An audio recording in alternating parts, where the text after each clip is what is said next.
traders, welcome to your 7-minute market update utilizing technical analysis to predict direction based on human emotion. Today is August 4th, 2012. Lots to talk about, so let's get started. Please forgive me if I sound a little bit groggy. I just kind of woke up, but what I want to try and do is create two separate videos and take the advice of one of my subscribers and kind of split the video in two. One will be the market, which is the video right now, and the next one will be on stock picks, and that's pretty much only if I find anything good or worth making a video on. Okay, so let me just get started. This is the chart of the SPY, which is the ETF that tracks the S&P 500. And in the previous video, just a quick recap, what we talked about previously was this bottom trend line here. This is why it's important to be able to spot the ability to possibly redraw a trend line. And the redraw of a trend line is important in my opinion because, as you can see, we got a significant reversal. To be honest, and I'll be honest, I mean, it's not like I charge for my videos, so I don't have to, you know, um, I'm not going to mention any names, but I see a lot of videos out there that do charge for their videos, and they kind of just bend the truth a little bit. I'll be honest, I don't know, or I did not know that the move was going to be this big today. Okay, but a couple things to keep in mind. We have this upper trend line over here, okay, and that's never moved from the previous videos. And this trend line here, if you notice in the most previous video, which was yesterday's or day before yesterday's video, this trend line has never moved, but I just did not talk about it. Okay, the reason is because I didn't think this trend line was going to be that significant, but at least for a day trade it would have been, and that's actually what we got. But going back to down to this trend line here, or being able to redraw a trend line when possible, in my opinion, is very important. And this is why this was a perfect example of a redraw of a trend line, because a lot of people went short based off of this trend line here. I mean, let me just straighten it out here so you can see how valid this trend line really was.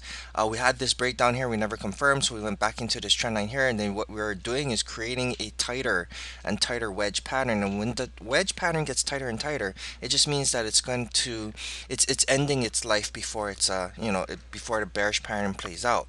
Now keep in mind that although it gets skinnier and skinnier, the skinnier it gets, there's also a possibility, well, the skinnier it gets, the bigger the move is going to be, obviously, but there's also a possibility that the move may go in the opposite direction. So that's something that or I need to really be aware of and really be cautious about, because right now the markets are relatively in a pretty good position right now. I mean, we do have higher lows here, you have a low, a higher low, and so on and so forth, and we do have higher highs. That does mean in the short term, at least on the daily chart, we are in a very short term uptrend.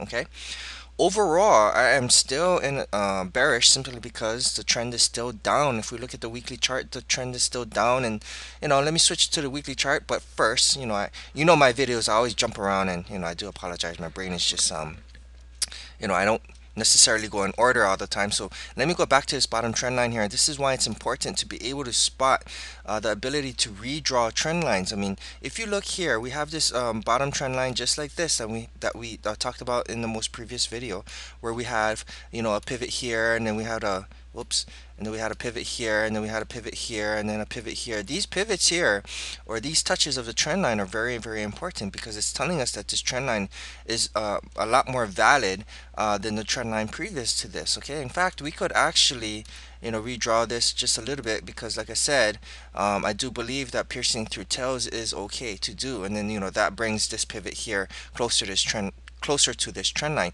This tells me that this trend line is going to be a lot more valid than the previous trend line that I had earlier which was I guess 2 videos ago.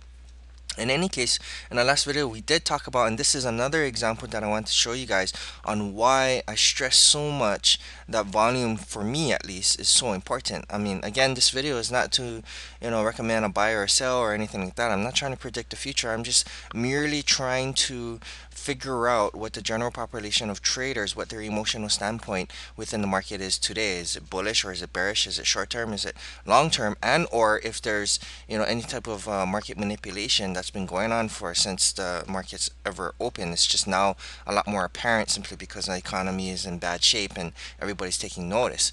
But in any case, this is the reason. I mean, we had this up move down here, and I said we need at least 3 days, right, to validate any type of up move or down move, or I should say any type of pullback, right? So we had that 3 day pullback here, right? And then we created this doji candle. So even though I said in the previous video I would much rather have seen a move like this, a doji candle like that, and then volume like this, that would have been way better. And I would much have rather not have had the jobs report coming out on Friday. Then I definitely would have taken a long trade here. And I'm gonna be honest with you, I did not take a trade. I stayed out of I stayed on the sidelines.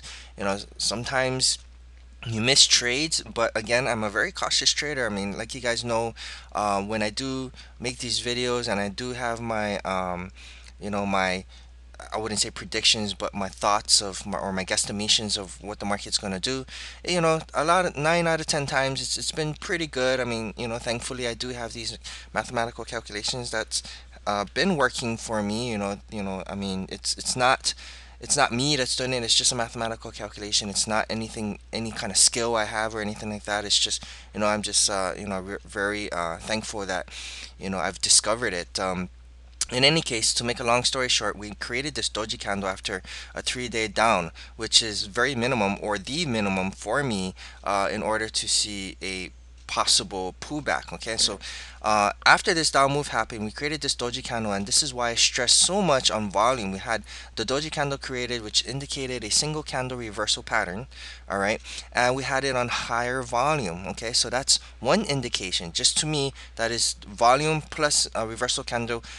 This could have been a hammer candle or an engulfing candle or harami candle, whatever the case may be, some sort of other reversal candle pattern. But as long as it was on volume, I would have been okay with it.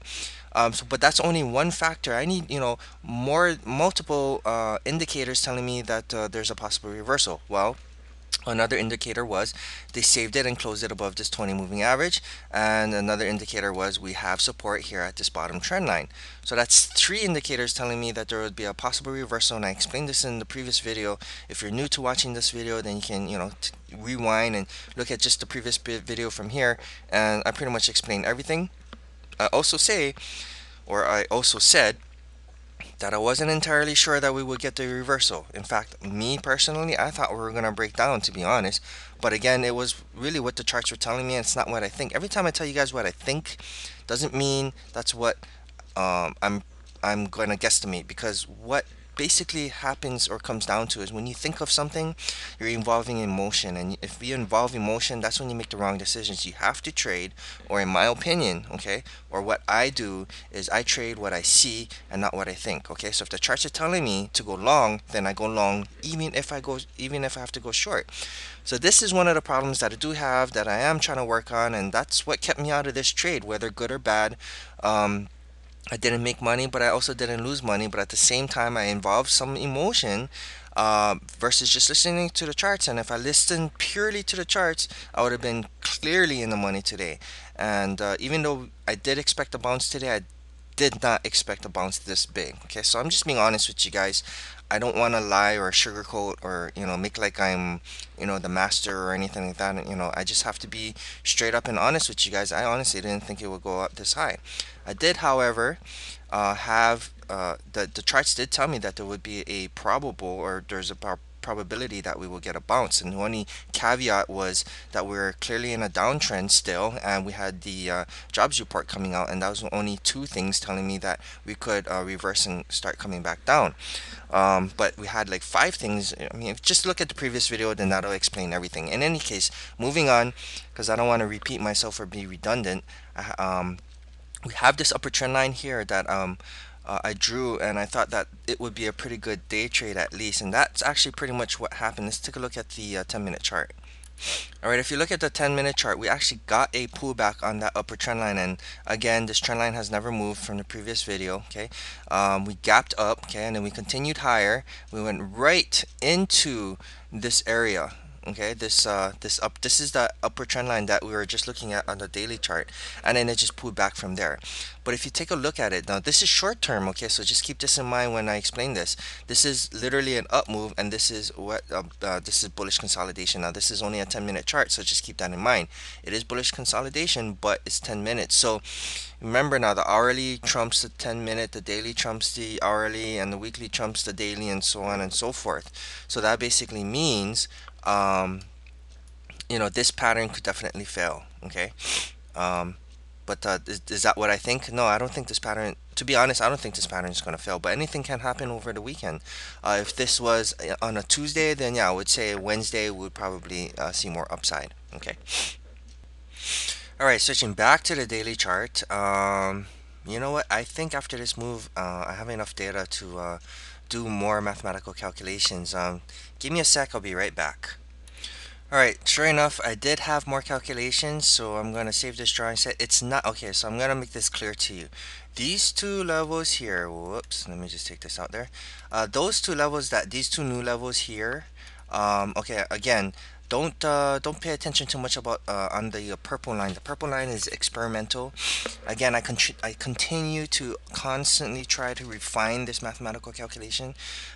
Just to give you a brief history, I discovered it at the end of the year last year, and it's been working out pretty good. If you've been following my videos, you've been seeing that it's pretty good. I mean, it's nothing's 100% accurate, obviously, but it served me pretty well recently. So I constantly try to refine it, trying to get it more pinpointed. Sometimes I'm off by a few cents. Sometimes it really depends. In any case, so don't keep your eye on the purple line. Just make note of the pink line. And the 141.36 pink line is the line that we may get at least an intraday pullback if we can even get there. But the 142.78 pink line is going to be a substantial level, in my opinion, a level that would have a substantial pullback. Okay, the 141.36. There's different levels of weight. Okay, so the 141.36 is not gonna be as strong as the 142.78, and that's if it gets there. And I'm not saying that the 141.36 won't have a big move down. I'm just saying that if it gets to the 142.78, it should, excuse me, get a bigger move than the 141.36. And when I say bigger move, a bigger reversal. Okay. All right, so in any case, the 141.36 kind of is in line with this upper trend line here. So we may actually come down and then go back up one more time before breaking down, and that's if we break down. I mean, I'm looking at the markets, and like I said in the previous video, it's going to be very difficult for me to believe that the Feds would actually let this market crash. Okay, and there's a lot of institutional game playing, etc., etc. But all you need, okay, and this is just one key factor out of the three emotions. There's fear, hope, and greed. Fear is the most strongest one. So if you have enough fear in the markets, it doesn't matter what institutions try to do. It doesn't matter what the Feds try to do. The market's gonna come down. Okay, that's just the bottom line. That's what the pattern is still showing. But as it gets closer to this pivot point up here and this pivotal point up here, it's there's a possibility that this whole pattern could be negated. So that's something that you have to watch out for. I continue to say you have to play the stock market like you play a chess game. You just never know what your opponent's gonna do, and unfortunately or fortunately, depends which way you want to look at it, your opponent is those institutions. Your opponent are those computerized programs that make trades based on certain patterns and moves and prices and whatnot. You are the guy playing against these big boys, these professionals, and every time you make money, every time you make a dollar or even a penny, you're taking money away from those guys. Not from the little retail trader, because the retail trader gets scooped up by those guys. Okay, so your battle, your game is against these guys. These guys are pros, and when I say pros, I mean they are not afraid of spending millions and millions and millions of dollars simply because it's not their money. So the emotional standpoint for them is not as strong as it would be for you. For example, if you're playing with $500,000 of your own money, of your own money, your hard-earned, worked for money. Let's just say it's $50,000. I mean, you had a full-time job, you save your money so you could play the stock market. I mean, you put everything into it, your blood and sweat. So the emotion, the fear, the greed, the hope will affect you a lot more than somebody that's playing with somebody else's money. Say a hedge fund that is playing with people's 401k. They don't care. It's not their money, right? And they also have the money to move the markets, to fake you out, to make bull traps and bear traps and whatnot. So as a retail trader, we are already at a handicap because we don't have that money to move the markets. Okay, but which is why I say every time you win, every time you make that dollar or even a penny, you're beating those institutions. You're beating the so-called professionals. Okay, so to me, that's just something that I kind of like, to think about when I play the stock market. Anyways, I gotta get off my soapbox here. Um, so that's pretty much what I see in the SPY, right? So we went into this upper trend line here. We had this huge reversal candle. Now, like I said, every time you have a huge reversal candle like this or candle like this, right? Let me just kind of zoom in here. You're gonna normally get a 25% retracement. Okay, so we may, and because we are into somewhat of I would say this is kind of a weak resistance point as of now, because we went in there one day. We should get at least a 25% retracement. Okay, the after hours though, the SPY is trading higher after hours, but we should at least get a 25% retracement. I would not. Okay, let me make this clear. Even though it's been throughout this whole wedge pattern here, 90% of the time when we had a big move, we had a 25% retracement. I would not make a trade, in my opinion, for me, myself, to bank on that 25% retracement. Because if you look at here, we had the big move up. We didn't get a 25% retracement. What we did, okay, let me disregard this part because this is actually a engulfing reversal pattern. We had this big move over here, this one here, and we didn't get a 25% retracement the very next day. We did, however, get a 25% retracement on the third day. But if you're playing options, which by the way I'm going to talk to you guys about, if you're playing options, that clearly is devaluing your options as the day goes by. In fact, in addition to that, the volatility has changed. Well, not on this day, but well, maybe not so bad. But if this volatility, if it wasn't so volatile, then you would have probably been out of the money. But because time is money on when you play options, theta will eat you alive, right? In this case, Vega probably saved you. It's very hard, and that's getting into what I was going to talk to you about. That I'm an options player, and I love playing options. It gives me the leverage. It's great, but to be honest, I'm gonna try and just stick with stocks. Okay, I'm gonna buy stocks, short stocks. I'm not gonna buy puts or calls anymore. I'm not gonna run straddles or strangles. I don't want to have to worry about the Greeks anymore. It's just so manipulated. I mean, it's just unbelievably, it's kind of crazy. I mean, to be honest, it's really up to the market makers on what the option price is gonna be, how it's priced and everything. I mean, I've played stocks where the direction it went in the direction that I wanted it to go the very next day, and then I still was out of the money, and I had to wait for it to go even further for me to break even, and it was just ridiculous sometimes. But then you had other times where it was, a big move, and I made a lot of money. So to me, in my opinion, I'm not an options professional player. I mean, I'm not. I'm one to admit I'm not a professional. Okay, but what I'm want to try and do is reduce my risk because options is definitely a lot more riskier than playing the regular stocks. Simply because you have Theta, Vega, you have the Delta to worry about, obviously, and Theta and Vega are the two most key components in your Greeks, in my opinion, that affects your Delta. All right, and if that affects your Delta, then you're just gonna get all messed up, in my opinion. Okay, so you guys may be good at options playing, that's great. I'm not saying options is bad. It's just for me. I think I'm gonna take a step on the side. Sometimes if I want to play the Apple trade or whatnot, then maybe I'll pick up some options. But other than that, I'm gonna try and play regular stocks and try and remove myself away from that options game. Not that it's a bad thing. It's just maybe it's not for me right now, and it's just something I wanted to mention that when I now talk about buying and shorting, I'm actually gonna buy or short a actual stock. Okay. So getting back to this whole chart thing, sorry, you guys know me, I like to ramble. I have this level here at 141.36. Again, 142.78 is my max move. We are going to get some resistance here, so a 25% retracement is not out of the question, and I mean the very next day. We get that here, we get that here, we get that here, right? 25% retracement is right here, okay? I'm not talking about a close. I'm talking about a higher low, okay, and we get that 25 here, and we get that 25 here, I mean, and so on and so forth. So it wouldn't surprise me if we get another 25% retracement here before possibly going even higher. Whoops. It really depends on if we can reach this upper trend line or not. If we can reach this upper trend line within the next, by Wednesday, then I'll probably be taking a short on the market because we're still in a downtrend. Now, until we can break out and confirm a breakout above this upper trend line here, this market I still think is still trading within this wedge pattern, and I'm still gonna wait for a breakdown. As far as the trend lines drawn, I see a lot of people still have the old trend line in place, this trend line over here, I think.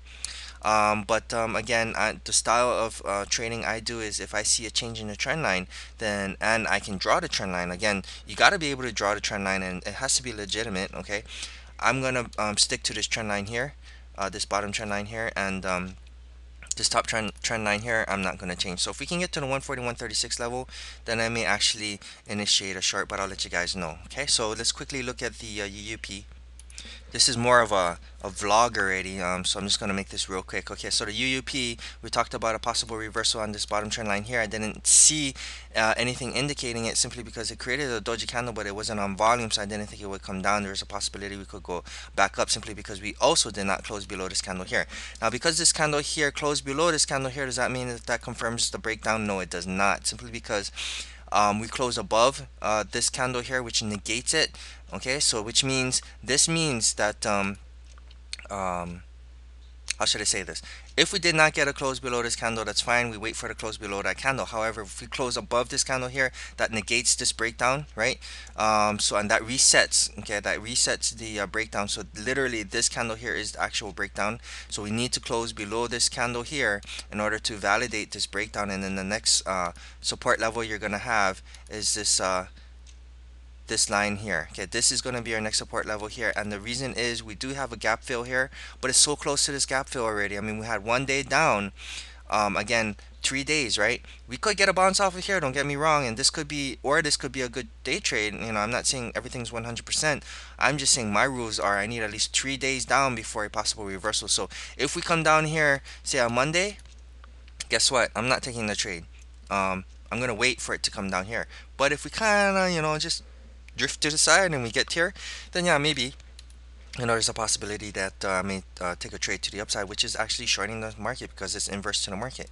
Okay, so sorry for making this video so long. It is a weekend video, and yes, you guys are absolutely correct, because if I talked about stocks, then I would definitely be in the half-an-hour mark. So I'm gonna be posting another video up sometime this weekend if I can find any stocks that are valid to trade, and that'll be I will be looking for short stocks to trade. Okay, so thank you very much for watching. This is not your 7-minute market update, but this is your 22-minute market update. Thank you very much for stopping by and taking the time to watch this 22-minute video. God bless to you. If I don't see you in the next video, then good luck to your trading, and hopefully everything works out for you. And thank you very much. I do appreciate you guys stopping by, and I hope to see you in the next video. Have a nice weekend.